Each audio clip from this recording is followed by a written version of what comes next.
F की report की ये एक लाइन ही काफी है। भारत में सर्जरी की लागत अमेरिका या पश्चिमी यूरोप की तुलना में लगभग 10वां हिस्सा है। यही किफ़ायती इलाज भारत को दुनिया भर के मरीजों के लिए एक पसंदीदा मेडिकल डेस्टिनेशन बनाता है। तो अगर डिमांड और कम लागत इस ग्रोथ का इंजन है, तो सवाल है कि इसका ईंधन कहाँ से आ रहा है। इसका जवाब है निवेश और सरकारी नीतियां। ये वो कैटलिस्ट हैं जो इस बदलाव को और तेज कर रहे हैं। चलिए देखते हैं कैसे। निवेश की बात करें तो ये आंकड़ा देखिए, $572 मिलियन। ये वो रकम है जो सिर्फ 2025 की दूसरी तिमाही में, यानी 3 महीनों में प्राइवेट इक्विटी के जरिए भारतीय हेल्थकेयर सेक्टर में आई। ये दिखाता है कि इन्वेस्टर्स को इस सेक्टर के भविष्य पर कितना मजबूत भरोसा है। और अगर सरकारी कोशिशों की बात करें तो आयुष्मान भारत योजना एक असली गेम चेंजर साबित हुई है।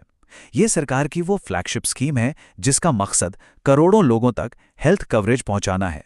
इस योजना का असर कितना बड़ा है, इसका अंदाजा बस इस बात से लगाइए कि जुलाई 2025 तक 41 करोड़ से भी ज़्यादा आयुष्मान भारत हेल्थ कार्ड बनाए जा चुके हैं। ये लाभार्थियों की एक बहुत बहुत बड़ी संख्या है। अच्छा, अब जरा भविष्य की तरफ नजर डालते हैं। 2 ऐसे एरिया हैं जो आने वाले समय में इंडियन हेल्थकेयर की परिभाषा बदलने वाले हैं। एक है डिजिटल हेल्थ और दूसरा है मेडिकल टूरिज्म। आइए इनके बारे में जानते हैं। ये चार्ट डिजिटल हेल्थ मार्केट में जो जबरदस्त उछाल आने वाला है उसे दिखाता है। 2024 में करीब $8.79 बिलियन का ये मार्केट 2033 तक $47.80 बिलियन तक पहुंचने का अनुमान है। इसमें टेलीमेडिसिन और दूसरे हेल्थ टेक सॉल्यूशंस भी शामिल हैं।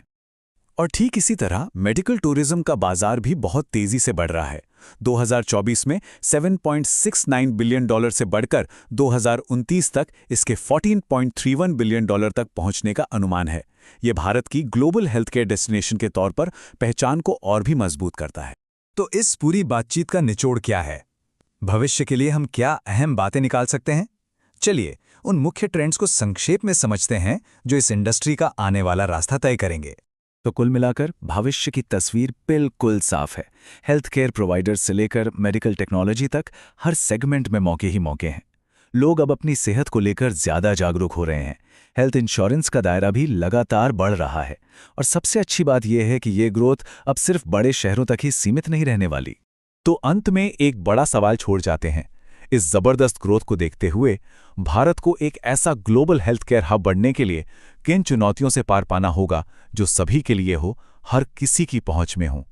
ये वो सवाल है जो भारत की हेल्थ केयर यात्रा की महत्वाकांक्षा और चुनौतियों दोनों को अपने अंदर समेटे हुए हैं।